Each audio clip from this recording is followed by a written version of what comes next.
Bon appétit, Monsieur Renard, par Claude Boujon. Monsieur Renard savoura sa dernière bouchée de viande. Si je veux manger demain, se dit-il, je dois sans tarder partir à la chasse. Il sortit de chez lui et se mit à l'affût. Tu n'es vraiment pas un as du camouflage, lui dit une grenouille qui observait son manège. Bien entendu, aucun gibier sérieux ne passera à sa portée.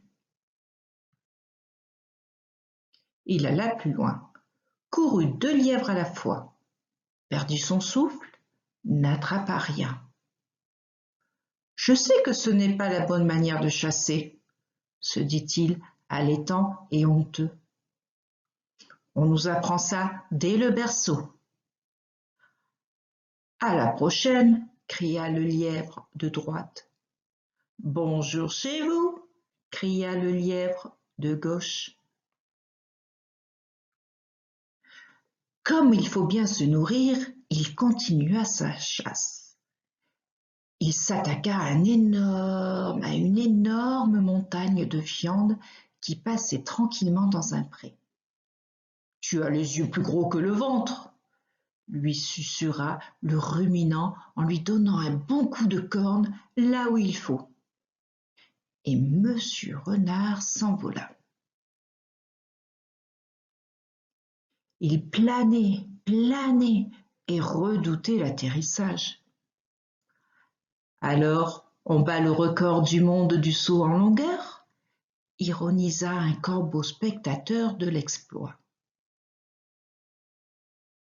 Et crac, le renard volant s'écrasa au pied du pommier où perchait l'emplumé.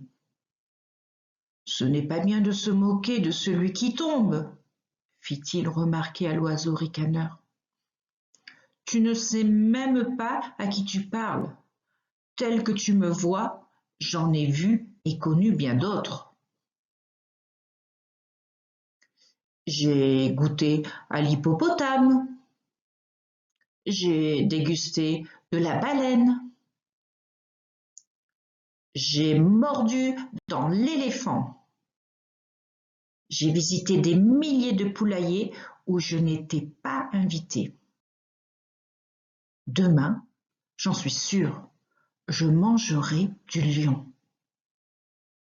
En lançant cette dernière vantardise, Monsieur Renard se précipita sur le corbeau.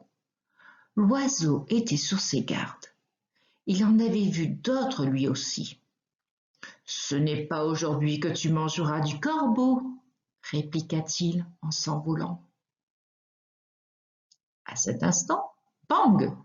Une pomme tomba sur la tête de Monsieur Renard. « Qu'est-ce encore ?» se demande-t-il. Il ramassa le fruit, d'où surgit un asticot. « Bonjour, monsieur le carnassier, » dit le vermisseau gigoteur. « Tu n'oserais quand même pas me boulotter ? Je n'en vaux pas la peine.